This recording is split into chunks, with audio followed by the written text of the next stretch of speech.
Hello, wonderful world of YouTube. It's Alex. A few months ago, back in January, I did a live stream where I designed a building, a grocery store to be precise. Today, I could finally reveal what I've been slowly working on over the last couple of weeks. That is, constructing, in real life, the whole building.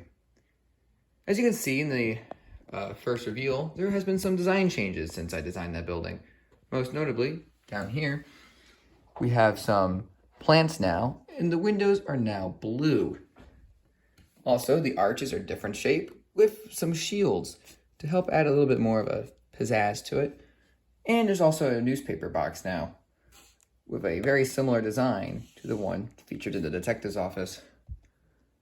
Let's open it up and let's take a look at the interior and see if we can spot any differences.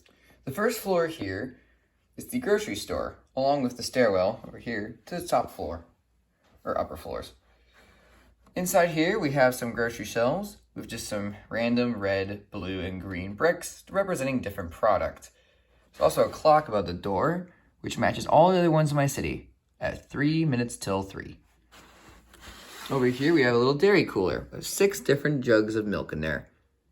You can open it. It just doesn't open all the way due to space limitations. Over here is a little deli counter with a menu board. In the near future, I'd like to replace this deli board and give it a custom cut vinyl sticker with like writing on it to kind of make it look more used. There's also the register here with a little checkout counter. Also on the exterior here, we have these planters. These are actually designed using a very unique strategy where I would take brackets, which actually hold this whole assembly up, and then take green brackets with a tile here to make the planters with some flowers on top. 4 of them are exactly identical, while these 2 over here have modified designs to accommodate the newspaper stand. And also the design work on the tile here, kind of interesting. I'm not sure if I like it, and it may change in the future, but we will get there when we get there. And of course, the all-iconic lamppost uses the same assembly as the one seen in the police station. Why I picked it is because I think it looks the best. Let's move on to the second floor, or as I like to call, the floor of no requirement. The upper floor here is relatively empty, and that's because I couldn't really think of a use for it when I was designing it off camera. So I made it a very generic performance area.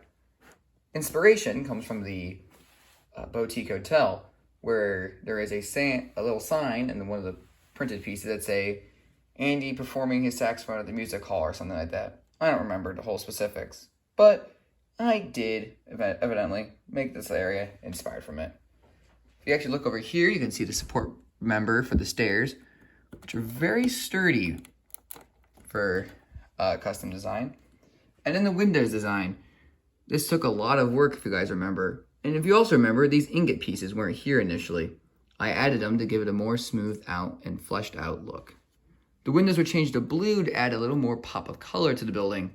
After all, this building is very kind of boring when it's all white and gray. That's why I try to add some more color.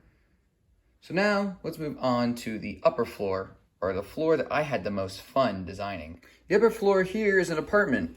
A lot of the furniture here is borrowed from other existing modular buildings, such as the couch here, if you don't know, is the same one featured in the assembly square. If I just move it out real quick, you can see it's a fold-out couch.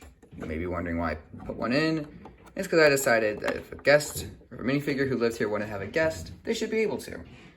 And why not? It's a pretty good-looking couch. Over here's a bedroom. The bed's actually borrowed design from the boutique hotel. The desk, nightstands are custom design. Although they're really generic, so I don't really say they're custom. And the lamps actually feature unprinted BB heads in black with gold cones, 1x1 cones, to make the lamps. Over here we have a little bathroom, which actually features a sink design borrowed from the boutique hotel, and a custom designed toilet, which I don't like, but hey, nothing's perfect in life. And over here we have a little kitchen with, of course, working cabinets and a little kitchenette thing. It's pretty neat little detail. And overall, I like the layout of this apartment the most. It feels very realistic compared to most Lego modular buildings. And also, if something I didn't mention the other floors, it's the stairwell. It's pretty much the same on all the floors, but I think it looks pretty well done. So let's move on now to the final finishings and my final thoughts with the roof. The roof piece is pretty generic and pretty empty. Nothing much is going up here, but there is a roof access. That's why I put the stairs going up that far. But otherwise, there isn't much going on up here. Just these little fake window arches I put in to add a little more spice. But that's about it. And to wrap up my thoughts on this building, I really do appreciate that I had the opportunity to build something I designed in real life. It took a while.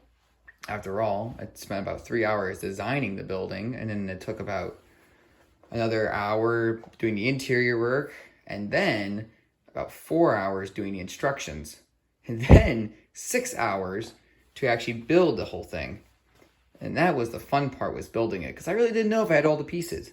I listed I did, but there's always room for error, I guess. But it's completed. At some point, I'm going to put this in my city. I'm not sure where yet, because my city's kind of maxed out for building space. But I hope you guys enjoy this video, and I hope you guys enjoy seeing this building in person. So, I'll catch you on the flip side.